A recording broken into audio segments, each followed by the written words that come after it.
Alléluia, Hosanna Limango. Ces derniers temps, nous parlons sur l'évangile du royaume. Nous allons parler sur l'évangile du royaume. Bible sur le royaume. D'où Kosimba Bible, Mutasimbi Bible, Mutozo croire na Bible, Mutozo pratiquer Bible automatiquement au quotidien royaume Yanzambe Otozo Benga, le royaume des cieux, ou bien le royaume de Dieu, ou bien au quotidien monarchie Yanzambe, bien au quotidien gouvernement Yanzambe. Parce que quand on parle du royaume, on parle de gouvernement. Je vous ai dit dans le livre d'Ésaïe, quand la Bible nous parle, Ésaïe 9, verset 5, un fils nous est né, un fils nous est donné. La domination reposera sur son épaule. La domination. Naba version Moussou-Balobi, la domination. Naba version Moussou-Balobi, autorité. Naba version Moussou-Balobi, le gouvernement. Le gouvernement. Le gouvernement. Reposera sur son épaule. Le gouvernement. Ça dit tout le monde. Quand nous recevons Jésus en Jésus, la personne qui croit en Jésus, la personne qui reçoit Jésus, automatiquement, au quotidien gouvernement en Zambé, au quotidien gouvernement à Mokilio Yassete, parce que mon gouvernement à Mokilio Yassé est temporaire, gouvernement à Mokilio Yassé est permanent, et le gouvernement qui est permanent, c'est le gouvernement de Jésus-Christ, le gouvernement. Le règne de Jésus est éternel. C'est lui qui régnera. Il y a beaucoup de passages, même dans les livres de Daniel, beaucoup de passages qui disent que le règne de Jésus sera éternel. Vous savez, à la naissance de Jésus, si vous lisez Luc, je vous ai donné le passage de Luc 1 ou bien 2, quand Jésus était né, la Bible nous dit, ange azolo bazo pe sa message, balobi que royaume naye et que zala forever bokonzi naye et que zala libela bokonzi ya Yesu eza libela na libela Yesu Masia bokonzi naye eza temporaire teme et que zala libela na libela. Nous toza ko parler et sur l'évangile, comme je vous ai dit, l'évangile et évangile bonne nouvelle. L'évangile veut dire la bonne nouvelle du royaume. Je vous ai dit, au moment où j'ai lu sur le royaume, la Bible nous parle beaucoup de choses sur le royaume de Dieu. Et par le Saint-Esprit, je demande à Dieu de me donner des révélations.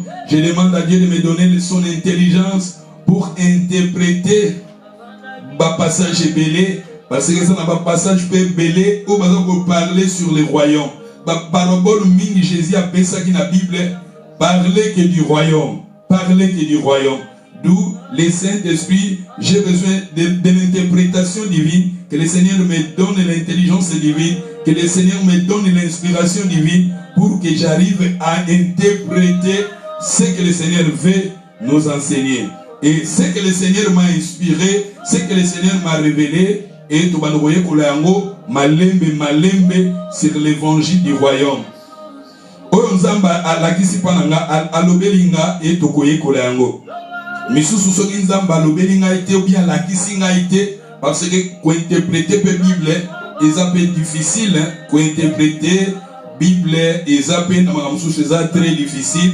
C'est que je serai capable nangoya molimo santo ko interpréter yango to ke interpréter. Bilo musu ezalaka peut-être lelo na ko interpréter yango te mais lobi ou bien lobi wana ou bien année wana kunegeya, le Seigneur peut aussi se révéler encore cette pensée-là. Oh, le long a interprété en mode peut-être le lobby wana, Saint-Esprit a se révéler nanga pensée wana ou bien Matéa wana pour et ça la parabole bébélé et ça difficile il y a quoi interpréter en go mais avec l'aide du Saint-Esprit, oh vous êtes capable par le Saint-Esprit, nous allons interpréter. Oh vous êtes incapable de dire peut-être na futur Zamba ko se révéler na biso pour tous être capable aussi ya ko étudier. Mais ces derniers temps nous parlons sur l'évangile du royaume. Et le dimanche passé, je vous ai donné dans le livre de Matthieu chapitre 13. Vous savez, si vous lisez Matthieu chapitre 13, vous commencez sur le premier verset, vous descendez. Là, Jésus parlait que du royaume des cieux. Jésus avait donné beaucoup de paraboles concernant son royaume, le royaume de Dieu. Matthieu 13, Sokotangi Angokuna, Baza toujours kolobela sur le royaume, sur le royaume, sur le royaume des cieux, sur le royaume des cieux. Et par le Saint-Esprit, nous allons décortiquer Otokomona, nous sommes capables par le Saint-Esprit d'interpréter un mot et nous allons interpréter cela pour na esungabiso na kondimana biso. Tozomi na Matthieu 13 wana. Na Matthieu 13 na verset 44. Ceux qui sont en ligne, merci ba maman. Dengo komi amen. Tozana Matthieu 13 verset 44. Le royaume des cieux est encore semblable à un trésor caché dans un champ. L'homme qui l'a trouvé les caché dans sa joie. Il va vendre tout ce qu'il a. Achète ses champs. Dans verset 45, le royaume des cieux est encore semblable à un marchand qui cherche de belles perles. Dans verset 46, il a trouvé une perle de grand prix. Il s'en alla vendre tout ce qu'il avait et l'acheta. Ça, je vous ai déjà parlé de cela. Je vous ai montré dans la Bible est sur le royaume des cieux. N'oublie pas, comme je vous ai dit, si vous lisez toujours Matthieu, les livres de Matthieu, il y a monté sur le royaume des cieux. Mais sur aucune marque, aucune ligne qui n'a marque, on a besoin de sur le royaume de Dieu. Parce que Matthieu a zalaki côté ya ba juif. Lokola tanga zote ya ba juif akoki ko répéter kombo ya nzambe pamba te que le royaume de Dieu, le royaume de Dieu, le royaume de Dieu, parce que ça la lokola abomination et que ça la lokola zo sakana na kombo nzambe. Po ba juif ba yo kamate ya naye, balanda message naye yanga za koloba mingi le royaume des cieux. Le royaume des cieux. Azoko ya ko répéter parce que na ba 10 commandements oya Moïse okoki koloba loba kongo nzambe pamba te yango Matthieu bandaki kokima passage wana azaki kokima ko répéter kongo ya nzambe en vain yango bandaki koloba le royaume des cieux. Le royaume des cieux, le royaume de Dieu, c'est pareil. Quand Bible sur la parabole belé on a les paraboles toujours pour interpréter en mot le royaume des cieux. D'où le royaume des cieux est juste. Il y a un royaume. Plus tard, Dieu va établir son royaume. Et parce que je vous ai dit que Dieu est roi. Son fils Jésus aussi roi. Je vous ai montré, je vous ai déjà parlé de cela. Et beaucoup de passages, beaucoup de livres de l'évangile parlent de la bonne nouvelle. L'évangile veut dire la bonne nouvelle du royaume. Tolobaki ke balobi na biso ko konzina nzambe ezali lokola moto oyo et cette personne-là, il a trouvé un trésor qui était caché dans un champ. Champ ezali lokola terrain, champ ezali lokola garden, ezali lokola jardin, ezali lokola espace moko ya mabele et na espace wana ya mabele balobi moto amoni trésor moko ezaki caché wana. Ezaki trésor oyo bato bazaki na facilité à komona yango te. Mais lui, il avait vu les trésors qui étaient cachés dans un champ. Et quand il avait vu cela, la Bible nous dit, il a gardé cela. Il est allé avec sa joie. Je vous ai parlé, il avait la joie en lui. Et il était allé vendre tout ce qu'il avait en lui pour venir acheter. À quel côté ka onyo soazola kinango. Pona koya ko somba bilanga wana, pona koya ko somba terrain wana, pona kati ya terrain wana, iya mona ki trésor ezaki caché.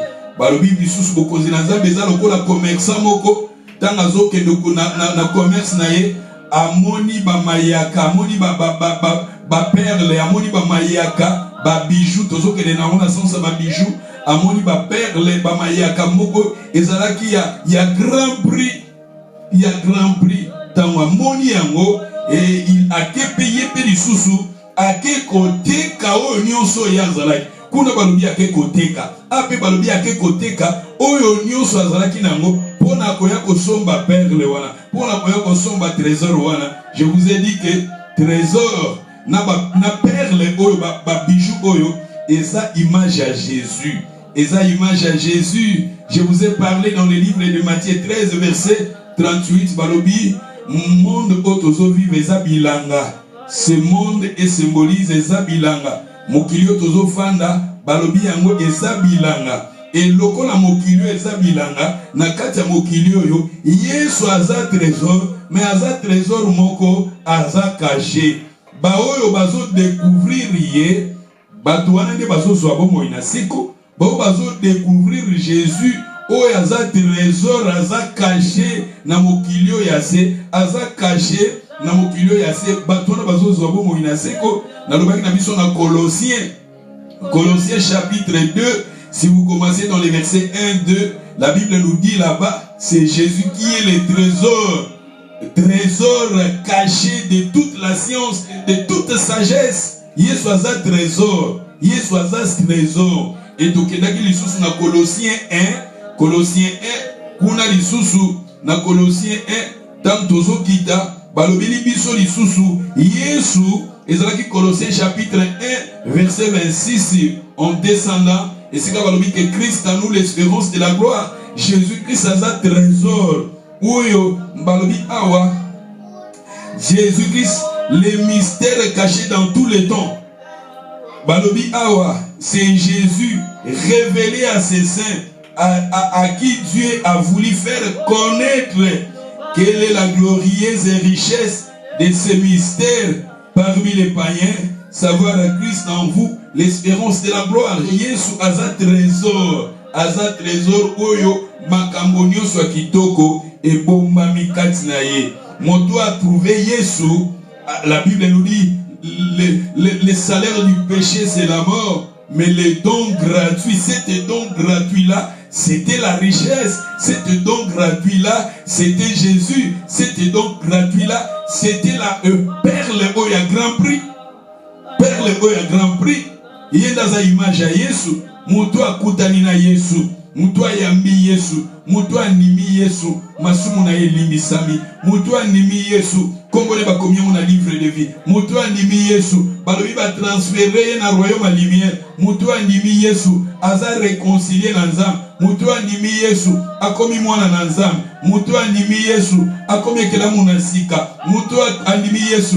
Komone komami na livre de vie. Mutu animi Yesu akomi na kimia nzambe. Mutu animi Yesu akomi na esengo nzambe. Mutu animi Yesu akoti na famille royale.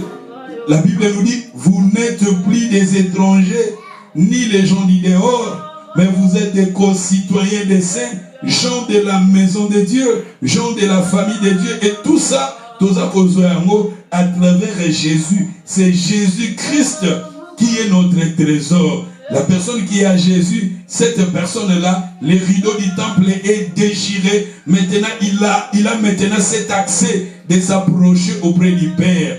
Jésus-Christ, il est notre trésor.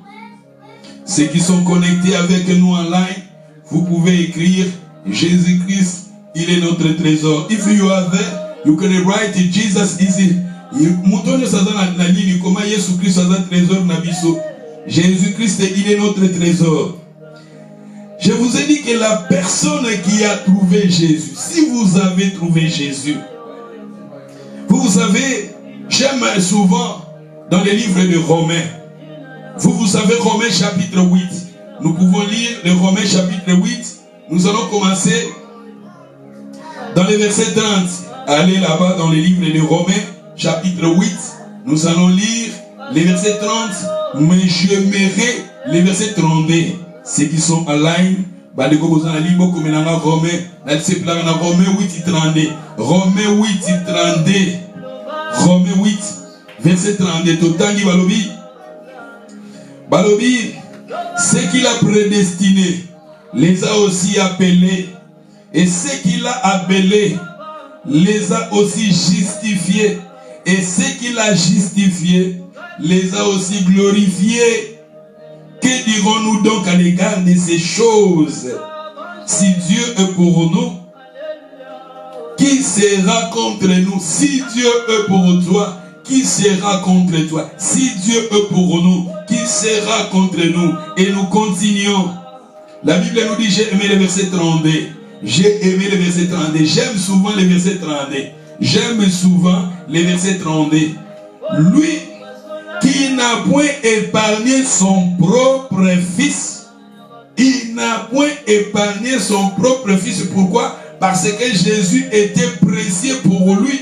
Christ était un trésor précieux. Le fils unique, c'est pareil aussi à Abraham. Son fils, quand Dieu lui avait demandé son fils unique, Dieu lui avait dit à Abraham, dans le livre de Genèse 22, si vous lisez Genèse 22, Dieu, dans le premier verset, Dieu avait demandé à Abraham de lui offrir son fils. Dieu a précisé, donne-moi ton fils, ton unique, c'est lui que tu aimes. Isaac, pour Abraham, il était comme un trésor très précieux. Isaac était un trésor précieux. Son fils Isaac a un trésor très précieux pour Abraham. Mais Dieu lui avait demandé son fils. Zab a précisé, donne-moi ton fils, c'est lui que tu aimes. Dieu connaissait que Isaac a un précieux pour Abraham. Mais à cause de Dieu, Abraham, il avait pris son fils. Il a monté dans la montagne de Morija et il avait pris le couteau pour tuer son fils. Dieu a parlé et Dieu a dit, je vois maintenant que tu aimes. Parce que au boïté kopesanga ton fils et ton unique, c'est lui que tu aimes. C'est-à-dire que le fils unique était un trésor important pour Abraham. Mais à cause de Dieu, Abraham a livré à Dieu son fils. L'histoire d'Abraham est une image, est une incarnation, est un symbole, est une inspiration. Il y a Dieu le Père, il nous a donné son fils unique Jésus. Il nous a donné son fils unique Jésus. Et si nous continuons, la Bible nous dit, lui qui n'a point épargné son propre fils, mais les a livrés pour nous. Les a livrés. A pesa qui a koufa pour la vie. A épargné qui moi n'en a été. A bomba qui moi n'en a été. Mais il avait livré son fils. Il avait livré son fils. Il avait livré son fils. Et va continuer, va le dire. Comment ne nous donneront-ils pas aussi toutes les choses avec lui? Toutes les choses avec lui. C'est-à-dire, à travers la mort de Jésus, Dieu est capable de nous donner toutes les choses. Ce que nous demandons, ça se trouve là où on a écrit toutes les choses. Comment il nous donnera-t-il pas toutes les choses? Toutes les choses. Il aura toutes les choses. On a besoin de pesanga banda kwezaka na kati ya toutes les choses. On zamba pesanga mabota izaka na kati ya toutes les choses. On zamba sala bona vinanga. Comment il nous donnera-t-il pas? Il nous donnera-t-il pas toutes les choses? Ce qui est parce que toutes les choses là, ce qui va comparer à mon vie à moi nanaye, vie à moi nanaye est très précieux. Ce qui naza businessman. Naza businessman, naza na niveau, naza businessman, naza na besoin, naba loso ba avion. Nzamba zomo naza na besoin ya ba avion. Nzambe soka comparer avion na mwana na ye, nzamba zomo na vie ya mwana neza précieux. Soki naza na besoin nzamba pesa nganda kunero. Nzambe soka comparer ndaku na vie ya mwana na ye, vie ya mwana neza précieux. Soki nazo senga nzambe somo moko boya mbongo nzamba azwi somo wana a comparer yango na vie ya mwana na ye nzamba azomona ke vie ya mwana neza précieux parce que balobi si ye a épargné ki mwana nete mais apesa ki mwana na ye akufa pona biso. À combien plus fort raison il nous donnera-t-il pas toutes les choses? Parce que toutes les choses là, ce qui va comparer on a vie à Jésus est apprécié. Vous savez, Bible asombi biso na wolote, asombi biso na palatate, mais asombi biso à travers le sang de son fils. Le sang de son fils symbolisé parce que la vie est dans le sang. Selon Lévitique, la vie est dans le sang. Le sang de Jésus symbolisait la vie de Jésus. Si Dieu n'a pas épargné son fils, il avait donné son fils pour nous. Et à combien plus fort raison? Biloko nyonso toza nango besoin ya seawa. Ce que nous avons comparé à mon avis à moi nanae, vie à moi nanae, ezana motuya ya makasi. Yango kuna balobi ke babengi trésor wana eza précieux, babengi ba perle wana ya grand prix. Parce que ba perle wana qui symbolisait Jésus, eza ya grand prix. Trésor wana eza ya grand prix. Yango li Bible ezolobela biso na livre ya Timothée. Dans le livre de Timothée chapitre 1, Timothée chapitre 2, verset 1, avant toutes les choses à prier. C'est-à-dire avant toutes les choses, bondela. Avant toutes les choses. Makambunyo so bondela. Kuna bazoba na Philippiens, balobi ne vous inquiétez de rien, mais en toutes choses, présentez cela à Dieu par la prière. Toutes les choses. Si balobi kuna a épargné qui moi n'en était mais a pesa qui moi n'en est pas biso bonga koki ko pesa biso babilo ko na mikete tozana ngo besoin ba posa na tozana kazala ngo besoin parce que so bazui ba besoin na yo bazui ba besoin na nga ba comparer à mon vie à Jésus est apprécié. Vie à Jésus, mais si tu es capable, c'est ça la bonne nouvelle, c'est ça l'évangile. La bonne nouvelle, Dieu a livré son fils. Dieu a livré son fils pour toi, pour moi. Et ce Dieu-là est capable de nous donner selon son temps. Oh, nous sommes besoin. Et souvent, Dieu, si ces choses-là, je demande à Dieu, et dans les plans de Dieu, et dans la volonté de Dieu, et dans les moments de Dieu, Dieu va me donner. Mais ce n'est pas peut-être, ce n'est pas le moment, ce n'est pas le temps. Peut-être avec le temps, le Seigneur va me donner. D'où la Bible nous dit, la Bible nous parle ici, Dieu a donné son Fils. Et à combien plus fort? Il nous donnera toutes les choses. Aïe, aïe, aïe, aïe, aïe, aïe, aïe, aïe. D'où ce que tu dit, l'homme qui avait trouvé le royaume. Quand il avait trouvé le royaume, la Bible nous dit, dans le passage, parce que le dimanche passé, quand on appelle ça un passage, na sélectionnaka, passage on a moni, na résumé message nanga. Peut-être ce message nanga ezali moulaï, na dimanche loko la faute attend, na ko résumé yango pour permettre nga, le jeudi, to continuer car on a même pensé. Passage au et la personne qui avait trouvé les trésors, tant que trésor, la Bible nous dit parce qu'il avait vu les trésors qui étaient cachés, il était allé avec sa joie. D'où joie est très important. Les deux choses qui vont nous permettre à continuer dans la vie chrétienne, l'amour et la joie. L'amour et la joie, l'amour pour le Seigneur, la joie pour le Seigneur, ça va nous aider à continuer dans la vie chrétienne. Des choses-là qui est très important et ces deux choses-là vont te permettre à continuer dans la vie chrétienne. Vous savez, l'amour, vous savez, dans la Bible, l'Apocalypse, quelque part, l'Apocalypse, Zambazoloba, Apocalypse chapitre 2, verset 4. Ce que j'ai contre toi, c'est que tu as abandonné ton premier amour. Le premier amour. Premier amour, ça va t'aider à continuer. Vous savez ce qu'on a dans Jérémie chapitre 2. Vous lisez les versets 1 à 2. Jérémie chapitre 2, vous lisez les versets 1 à 2. Et souvent les versets 2.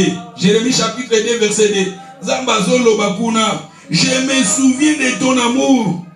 Lorsque tu étais jeune, je me souviens de ton amour, de ton affection.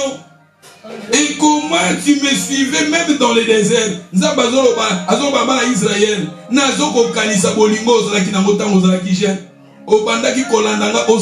Attaché à moi et tu me suivais partout, même dans le désert. Tu me suivais. Désert, et sa place moko vie exatée. Désert, et sa place yakokauka. Le désert, mais si vous avez cet amour-là, Dieu disait à son peuple, Nazoko kanisa bolingo ozalaki nango tango ozalaki jeune, ozalaki attaché na ngai, Puis au bandaki kolandanga même na des heures. Et si ka vie ezate, mais à cause d'amour, aux Olandanga. Et si vous avez, ma sœur, mon frère, si nous voulons un jour entrer dans le royaume de Dieu, ma sœur, mon frère, il faut avoir cet amour-là. L'amour et la joie, ça va nous aider à continuer dans la vie chrétienne. Bolingo, penesengo, yango ketinda bisoto continuer la vie chrétienne. Yango na lobaki ngai talabane ne na lobi depuis 89 tilelo nazo continuer na nzela nzambe. Nga bate ya ngai te. Ponzambe déjà te ya bonanga, ate yanga. Depuis que j'ai donné ma vie au Seigneur, depuis que j'ai donné ma vie au Seigneur, jusqu'à maintenant, je suis dans l'œuvre de Dieu. Je suis dans le royaume de Dieu. Je travaille pour mon Seigneur. Je crois à ce Dieu-là. J'aime ce Jésus-là. Je suis Jésus-là. Même dans mes faiblesses, je suis Jésus-là. Même dans mes... Je suis fatigué, je suis ce Jésus-là. Je suis abattu, je suis ce Jésus-là. Je passe dans les épreuves de la vie. Je suis toujours avec le Seigneur. Je m'accroche à lui. Je m'accroche au Seigneur. Nakole kanaba tempête, nakole kanaba tourbillon, nakole kanaba épreuve, nakole kanaba chasseresse, nakole kanaba moment ba tempête, il y a ba tourbillon, mais je suis toujours mon Seigneur. Naza toujours attaché à mon Seigneur. C'est l'amour et la joie. L'amour et la joie, ma sœur, ça va t'aider. Les autres ont persévéré, et c'est ça le fruit. Nalingi tous les chrétiens moko n'ont pas de bébé. Faut pas peine de la yo, faut pas l'indisa yo. Na makambo mususu ba bonde la bisote. Soko sala musalo bandaka na 5 heures. O komo la mukaka kutu oyebike ngana ndo sala musala moko na BBC. Musala wana na bandaka ko bandango na 6 heures. Mais soki na komi na 5 heures, alarme la kite menazo la muka. De la vie esprit nanga 5 heures fona la mubobi. 5 heures fona la muka sans alarme mais na la muki. Na la muki pour 6 heures fona za na musala kuna. C'est-à-dire que musala musu to kendaka ba benga ka bisote, ba komela ka bisote, mais il y a combien plus fort en parmi travailler de mieux en mieux dans l'œuvre du Seigneur. Sachez que votre travail ne sera jamais en vain. Dans le Balagabiso Corinthien, 1 Corinthiens chapitre 15 et 58. Parmi travailler de mieux en mieux dans l'œuvre du Seigneur. Sachez que votre travail ne sera jamais en vain. Kounana Hébreu, il a rendu le service au Saint. Jusqu'à maintenant, il est en train de rendre le service au Saint. Il a rendu le service au Saint. Jusqu'à maintenant, azo rendre le service. C'est-à-dire azo rendre le service na bao balingaye, bazo lingaye, bao bazo salelaye. Aimez le Seigneur. Sois là, sois motivé, sois zélé. Sois zélé. Même ici, quand vous lisez Ephésiens chapitre 6, Ephésiens 6, dans Bazo Manapson 14, revêtez-vous les armes de Dieu. Ephésiens 6, Bobandi na 12, Tozo Kita, pour un passage à Awate. Dans Bazo Batolata ba arme ensemble, Balobi, Batolata les ailes de l'évangile, les ailes aux âmes motivées, zèles de l'évangile. Évangile nous ba sango malam, zala zélé. Pour na sango malam, ozala zélé. L'église doit avoir un rendez-vous na biso. Tozo bo sango ba rendez-vous à Mokiliote. Et il y a combien plus fort raison ensemble. Sois là, soyez sérieux avec le Seigneur. Sois sérieux. Moi je suis sérieux avec le Seigneur. Je suis sérieux avec le Seigneur. Osomona. Bolingo nazo sale la nzambo oyo. Eza bolingo moko te bato bafuta ngate. Bato bafuta ngate nazo na contribution moko quelque part te. Bino moko za témoin na sala rapete bo frando soutenons votre pasteur tout ça topé sa boye boye même en coulisses enveloppe les karaté. Mais nous aimons le Seigneur, cet amour-là d'aimer le Seigneur, cet amour-là, cette zèle-là, cette joie-là d'aimer le Seigneur. Et souvent dans notre rendez-vous, je suis là. Pas rendez-vous dans la Zalakawana. Loba, surtout canceller prière, peut-être, et si qu'on accueille, et s'ingiter. N'a sali tout au prière, mais s'ingiter. Yango peut-être, soit n'a pas canceller prière na biso. Mais dans na rendez-vous na biso na zawana. Est-ce que vous savez ce que j'ai fait pour le Seigneur? Nzambe pas zotalanga, Nzambe pas zomonanga, et Nzambe wanaza présent. Le Dieu là nous servons, il sait, il connaît aussi mes problèmes. Ce Dieu là va aussi me bénir. Akopambolanga pe na makamususu. Akopambolanga pa kosunganga na makamususu. D'où soyez sérieux avec le Seigneur. Naliki batonyo soboza en ligne, bokomelanga soyez sérieux avec le Seigneur. Soyez sérieux avec le Seigneur. Sois sérieux avec le Seigneur. Tout le monde dit Nzambe faut tout finir sakaye. Nzambe faut tout finir sakaye. Nzambe faut ayoka kasoni. Ba ange bataso batali serge bazoyo kasoni. Pour un comportement serge. Soki ba ange Nzambe saka batali peyo bazoyo kasoni. Pour un comportement na yo. Pour sa sérieuté. Na ba engagement Nzambe sa sérieuté. Tous à la sérieux avec le Seigneur. Sois sérieux avec le Seigneur. Soyez dans votre rendez-vous avec le Seigneur. D'où la personne qui avait trouvé le royaume, en lui il avait la joie. La personne qui avait trouvé le royaume, il avait trouvé les trésors. Aussi, cet amour-là, le Seigneur nous demande l'amour. Cet amour-là. Nous avons pris un exemple de Yangamoko. Nous avons dit que quand j'ai aimé,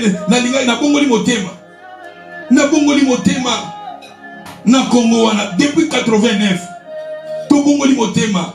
déjà à 17 ans, Nazaki prédicateur au sein de l'église. Nazaki prédicateur, j'enseignais au sein de l'église. Nazote ya déjà ceux qui n'ont pas les 17 ans nazote bongo siko. Basto ba formation ya mike déjà tolekaki. Na ba permanence tozote ya déjà.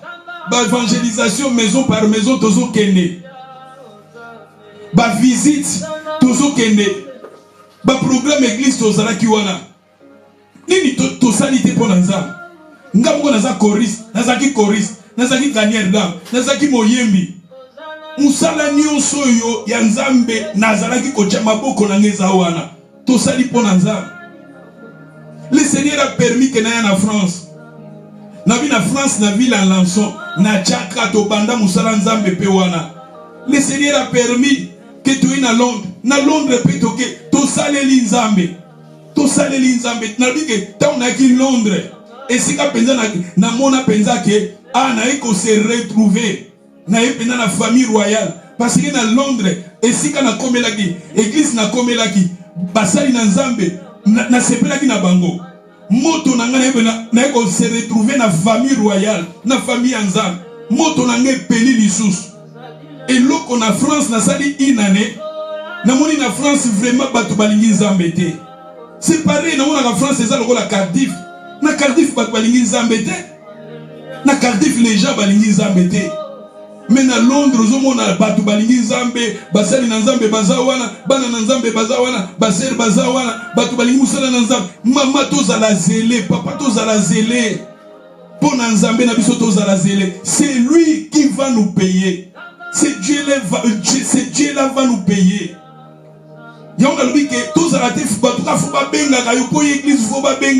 Et vous êtes fragile dans Magamonza. Tous à la fragilité parce que la personne qui avait trouvé les royaumes, la personne qui avait trouvé les trésors, il avait en lui la joie. Zalane sengowana, zalane sengo yembelanza, zalane sengo sale lanza. Batuba mona oba monote, Nzambe wana zo mona yo, Nzambe wana auzo mona yo, Nzambe wana ayebi, Nzambe wana zo mona yo. Soko yemba kazala na rendez-vous. Na banga so passer na bino. Na bandi kokima, mais na bomi musala Nzambe. Soyez zélés, soyez zélés, soyez motivés, soyez, vous en amour wana. Ce que j'ai contre toi, c'est que tu as abandonné ton premier amour. L'amour là d'aimer le Seigneur. Soyez dans votre rendez-vous. Tobi tozana poto awa. Nana koko kangabino 24/24 mais tant auto tche tozala na temps wana. Ceux qui te ici prière na biso na 20h kene makamno mosusu. Pour le royaume je suis là. Nalobaka ngai nazali le fils du royaume. Nazali le fils du royaume. Nalobi na parabole, na parabole na Matthieu 13 verset 38. Quand balobi que les champs symbolisent le monde, va parler le fils du royaume et le fils du malin. Moi je suis parmi les fils du royaume. Naligi pe yozala parmi les fils du royaume. Zala parmi les fils du royaume. Pour nous magamanzambe telema, pour nous magamanzambe salela nzambe. Ces derniers temps, et ça, l'évangéliste, évangéliste d'internet. Évangéliste d'internet. Baso bimisa batu na l'église. Bobi mana l'église. Kokele na l'église était. Prier na okana ndaku. Fungulaka la Bible na yo. Ma sœur, mo Bible yo. Depuis na zo ba 89 ti lelo na yekola angoka. Ti lelo na yekola la Bible yango. Maka mususu ti lelo pe na koka ote yango te. Il faut Saint-Esprit de fungulanga. Saint-Esprit faut la gisanga. Même dans lui, nous avons parlé sur le royaume. Et ça, la parabole, je suis sincère. Nous avons comprendre la Bible. Bon, si vous avez la Bible, vous avez la Bible, vous avez interprété. Pourquoi il avait établi les 5 ministères? Pour le perfectionnement des saints. Oui, nous avons besoin de bon. Tant que vous avez pas contribuer. Qu'on soutenir l'église nous a mabete, qu'on soutenir Moussa Nzambe les amabete. N'a pas ma boîte de nous, boîte de nous, pas de problème. Au moment 20 livres na Asda, na Tesco, na boîte de nuit, bâtiment 90 livres, bâtiment 100 livres. Moutaroke de kuna pour ne s'engonaye, a sommi 20, il y a 20 livres, kuna bimi 600 livres. Problème est ça. Bato ba soutenir na orchestre ya mokili. Oh azamutu ya orchestre boy. Biso to poni ensemble. Pourquoi pas tout saluer ensemble? Pourquoi pas tout soutenir Moussa ensemble? Pourquoi pas tout soutenir les hommes de Dieu? Ma beza partout. Bato ba mona ka mabe na ensemble. Oui, berereza. Même une église, je vous ai dit que Matthieu nazo ko kotanga lelo, même l'église primitive, ba église on les a pas problème. Yangote longola ki bango bazala l'église en Zambete, bazaki na ba problème na bango, bazaki na ba défaut na bango, mais zaki ka église en Zambé. Chacun de nous aussi nous avons aussi nos défauts, Mais ba défaut na yo yangote ke longola yo mwana Nzambe. Si vous aimez le Seigneur, si vous êtes sincère au Seigneur, na ba défaut na yo, lo bana Nzamba taye yo abongisa yo. Pourquoi nous venons à l'église? Nous venons à l'église pour que yo soit fort mon Nzambe ya lingi. Tout ça lokola argile. Vous savez babi que tout ça lokola argile na maboka potier. Bazo linga ba pesa biso fort. Nzamba bazo linga biso fort mais mezo simbate. C'est ça nos fautes plutôt, nos défauts, nos faiblesses. Le Seigneur veut te donner la forme qu'il veut. Mais les autres sont là. Bandi mingi internet, bobi mana ba église, sambela loga na ndaku, na famille na ona bana na yo. Maman papa. Vous savez, église, puis ça a une église forte. Bible il est bon et doux des frères de demeurer ensemble. On a besoin de prière à battre moussous. On a besoin de témoignage à battre moussous. Babi koni moke pelisaka motote. On a besoin d'expérience à battre moussous. Vous savez, ces gens-là ont besoin d'expérience à battre moussous. Ces gens ont besoin à internet. Bazo de bopé sabadimité, bopé sabofrandité, bolia sensenité, bozo abatemité. Et ces gens-là si malabango ba te belé, bazo landabang. La Bible nous dit on donne ce qu'on a.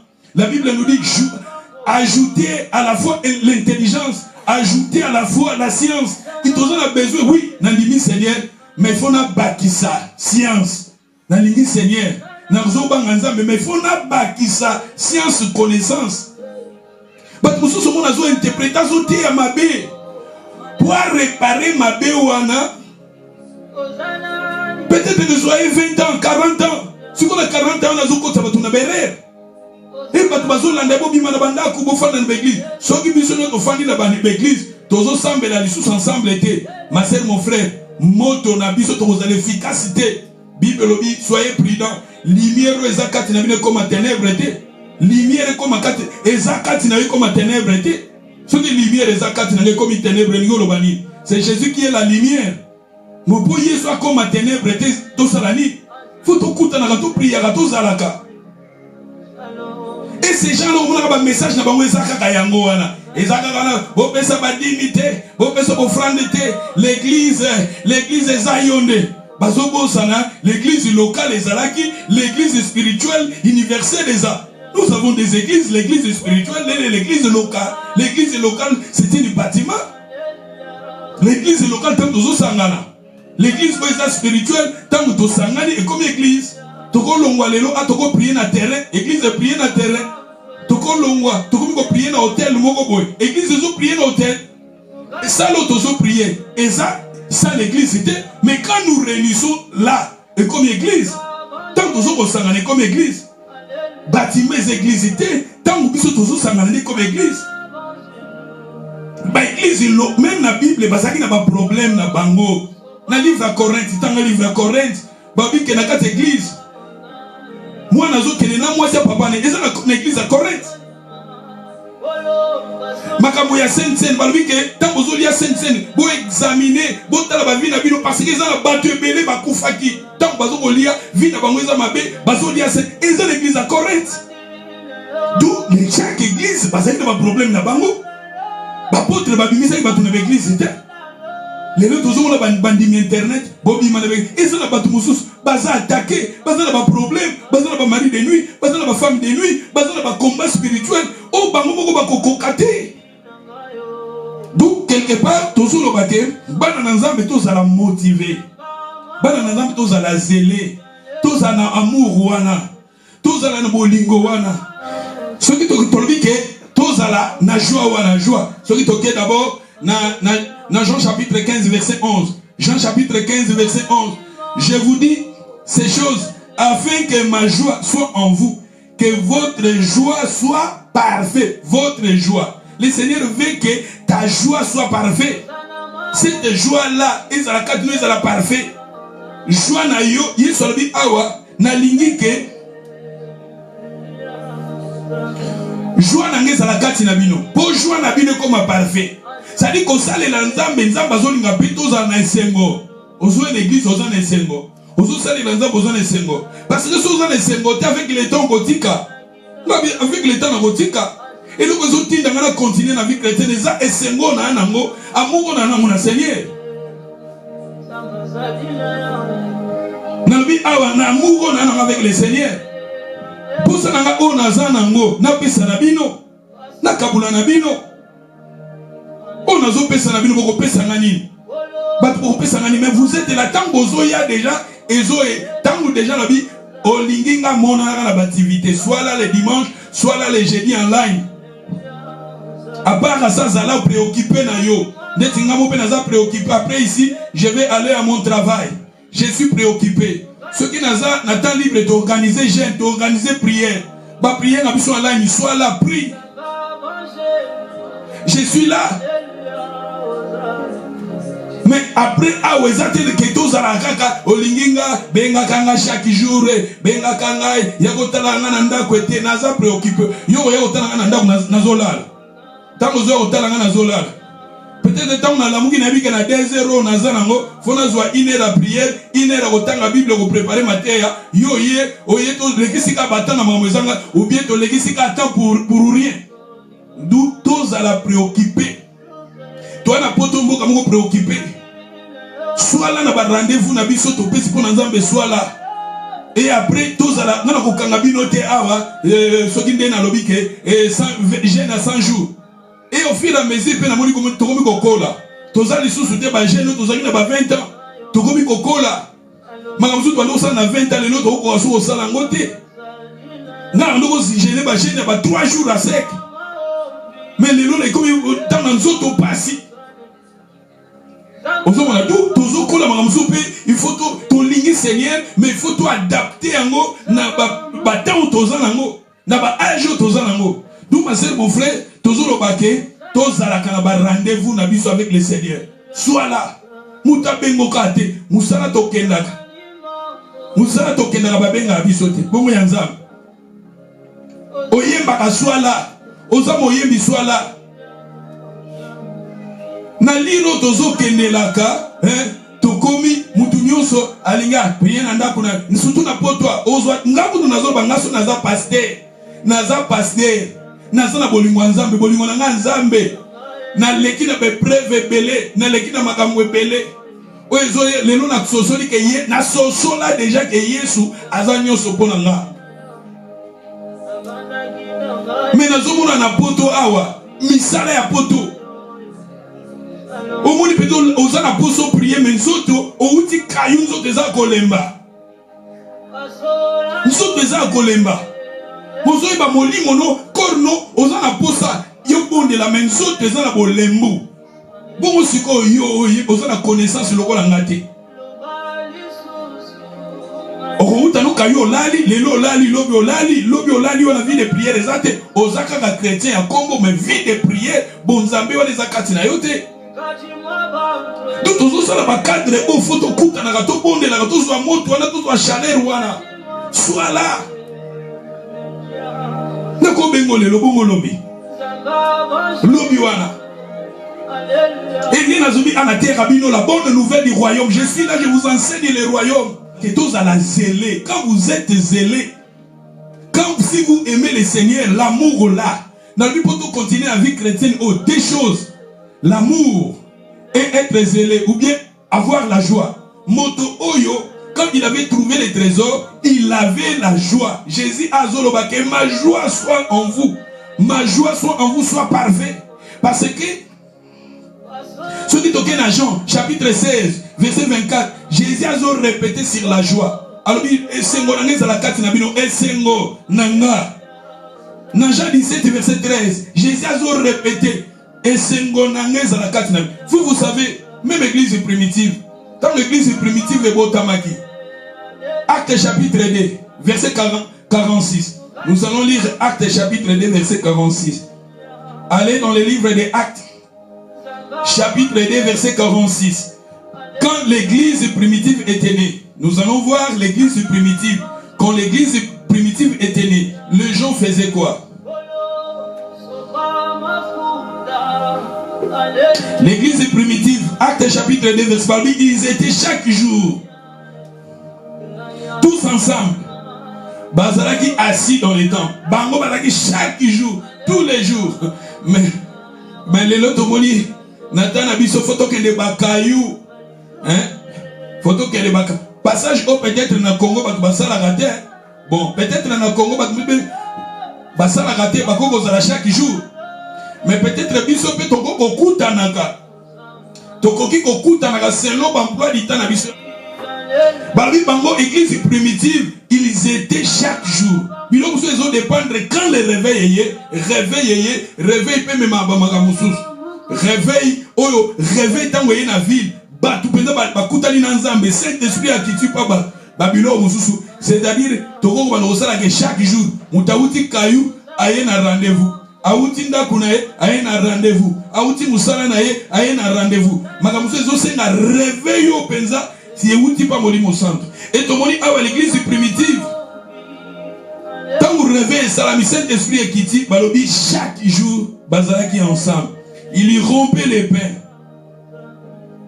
dans le maison. C'est-à-dire ils étaient dans les temples. À part les temples, bazalaki suko sangana na bandaku. Bazalaki suko sangana na bandaku. Et balobi, prenez leur nourriture avec joie.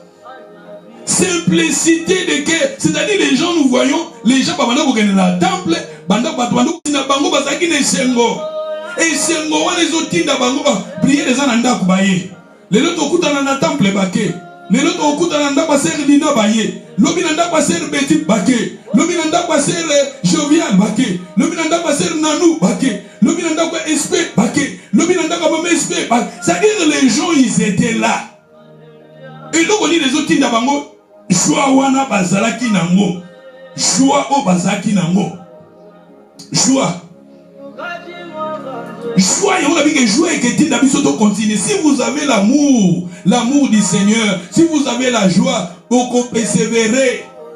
Na se retrouver na Cardiff, na persévérer ka. Na go fanda na rapela bibo na Cardiff, na fanda batompa Cardiff, balingina bango nzambe te, na mipesi na ngaka na kayu na nga. Bolingo wana, amour na joie on azanango, zelo na nango na zo continuer. Je me réveille le matin, chaque jour. Ceux qui n'ont pas 4 heures souvent. Moye kotaka. Ngana mona kandenge moye kotaka. Moye tango ezokota ngana mona ngo ndenge kotaka. Moye tango ezokota ngai na mona ka moye ndenge kotaka. Mais bato mususu déjà yozo la muka, moye déjà za gobima. Toza différent. Yo la muka déjà moye bimi. Mais ngai na la muka tango nazo la muka moye ndenge ezokota nazo mona. C'est-à-dire, 4 heures déjà dans la présence en ça. 4 heures déjà dans l'amour. Je suis là, j'adore le Seigneur. Je suis là, je prie le Seigneur. Dans le but que, yo, tous à la parmi, bah, fils, il y a royaume. Il y a royaume, tous à la Bible, dans Matthieu, l'évangile du royaume, je vais aussi vous parler, bah, fils, il y a royaume bazar. Bah, fils, il y a royaume bazar. Yo, là parmi les fils du royaume. Soyez au rendez-vous. Soyez au rendez-vous. Soyez dans votre rendez-vous avec le Seigneur. Prie. Contribuez. Ça peut m'habiter à contribuer. Contribuez sur votre église. Contribuez. Soutenez votre église. Soutenez votre pasteur. Soyez là. Soyez motivés. Tous les indifférents.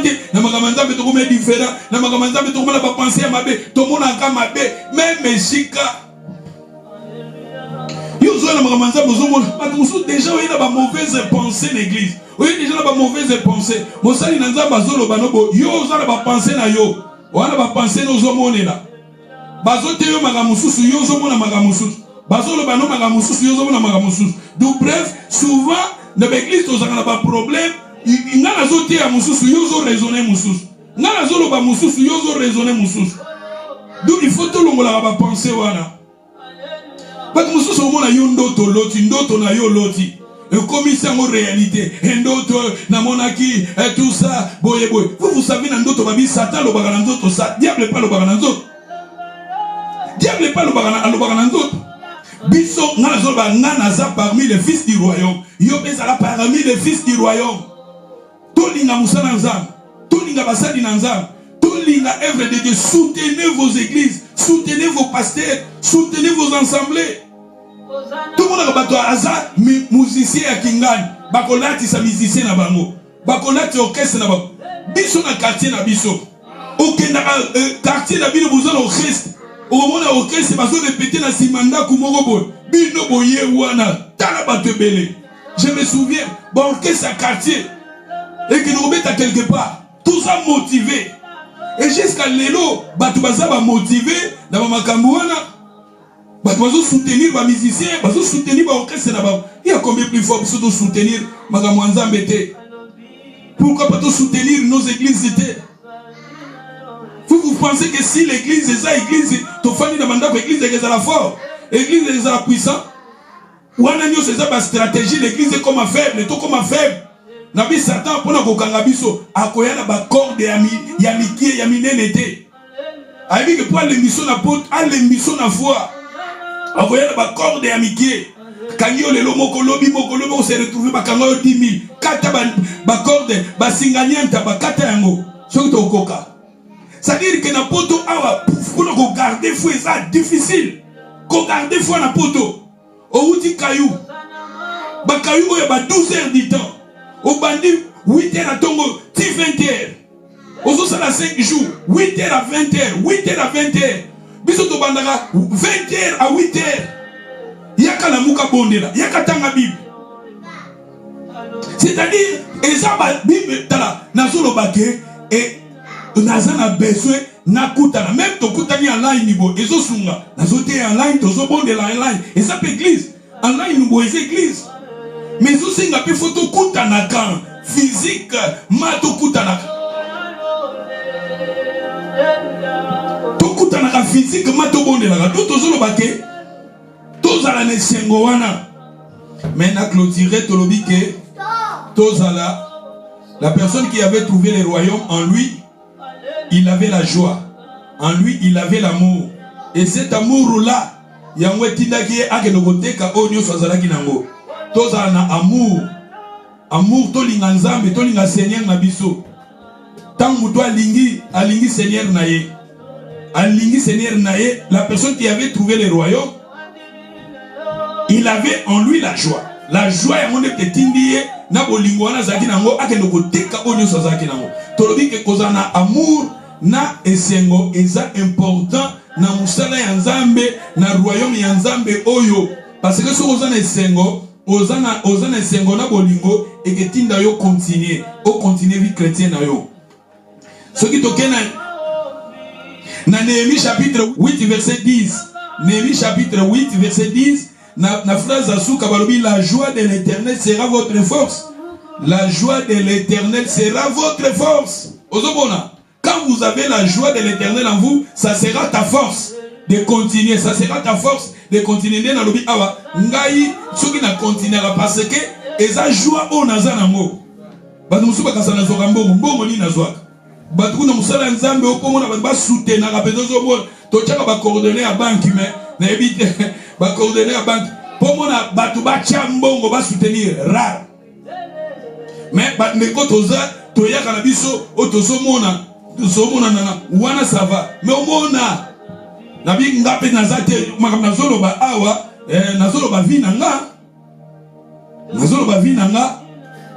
Ça dit si nazo continuer ça bolingo na nango et sengo naza nango zelo naza nango pour le Seigneur bolingo nanga na Seigneur yango zo continuer nazo tinanga na continuer joie ona nango nazo tia nazo yemba nazo toka et mona ko toka boye na sisi côté na toki mais ezaka bolingo tozo sala yango ezana intérêt moko physique était que ceux qui na sali batu ko futanga batu ko pesa soutenez vos églises ce n'est pas eza mauvais té soutenez vos pasteurs c'est eza mauvais té mais tozo ba ke amour wana so ozana amour ozana zèle ozana joie et que tinda yo continuer même au longwe awa OK quelque part na Belgique na Suède na Allemagne partout au continuer bolingo wana yo zala nango pourquoi pas tous nango pour la Seigneur té tolobi que la personne qui avait trouvé le royaume il avait vendu tout ce qu'il avait. Vous savez ce qui tokei na Matthieu chapitre 5 na Matthieu 5 bazo parler na biso au mona kuna balobi Matthieu 5 verset 3 balobi errez les pauvres en esprit car le royaume des cieux est en eux. Le pauvre en esprit po bokonzi na likoleza po na bango bokonzi les pauvres en esprit, c'est-à-dire la personne qui avait trouvé le royaume comme il était allé vendre au Dieu Sazakina pour na kosomba ki ateki au Dieu Sazakina na pesa ba passage boko ba passage to silisa parce que soki na sisi parti au thé et ça sous na zongela ngo dimanche Matthieu de Tolobi Matthieu 5 verset 3 bazo parler sur le royaume des cieux. Boebi béatitude Matthieu 5 bazo parler sur la béatitude. Ceux totangi na 8 bazo le bela biso. Errez ceux qui ont le cœur pur car ils verront Dieu. Errez ceux qui procurent la paix, ils seront appelés fils de Dieu.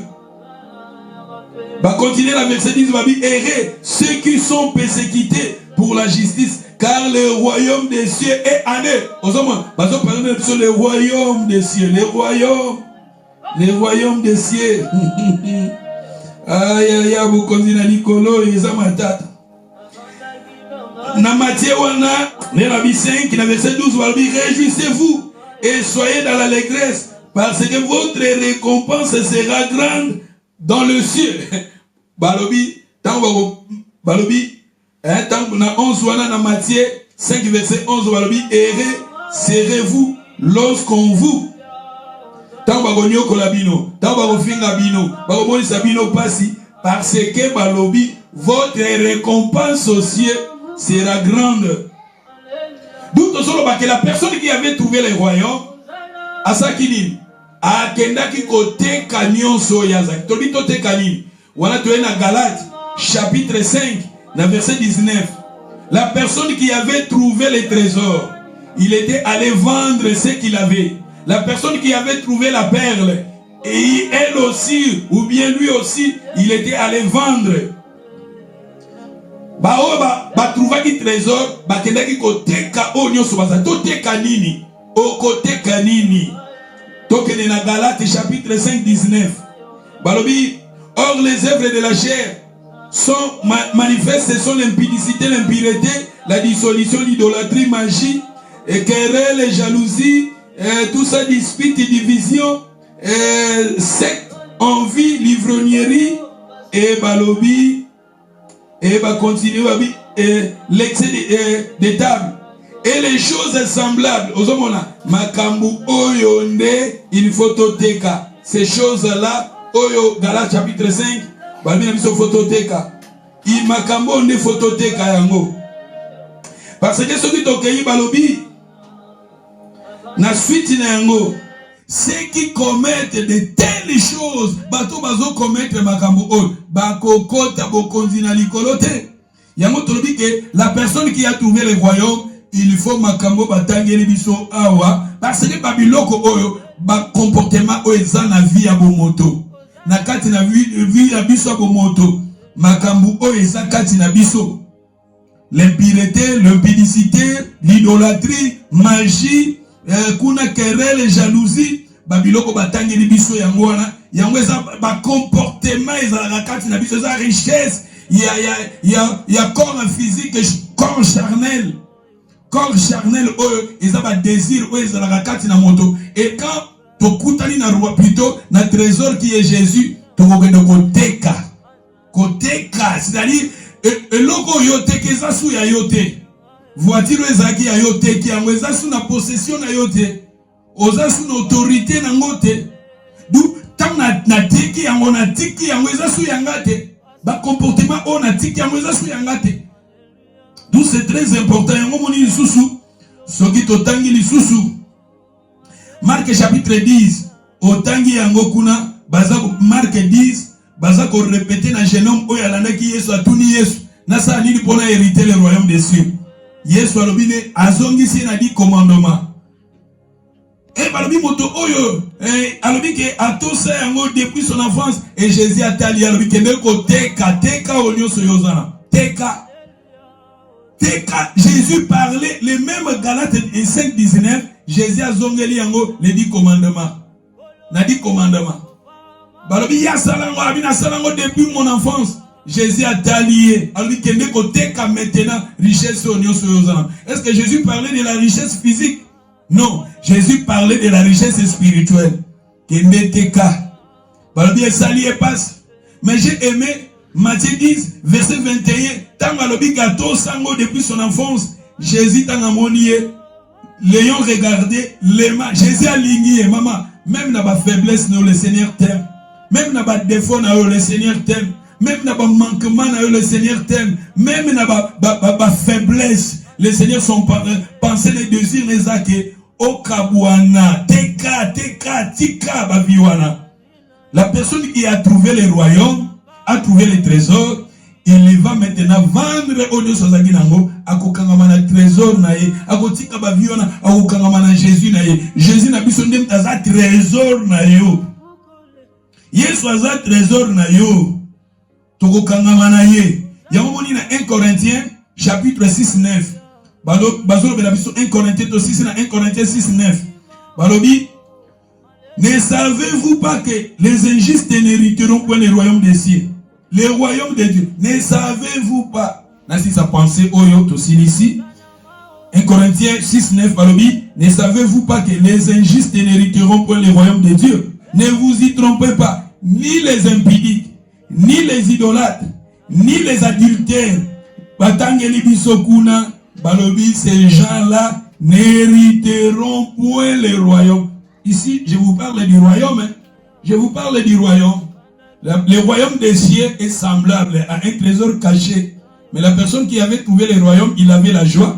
Et cette joie-là a permis à la personne d'aller vendre tout ce qu'il avait.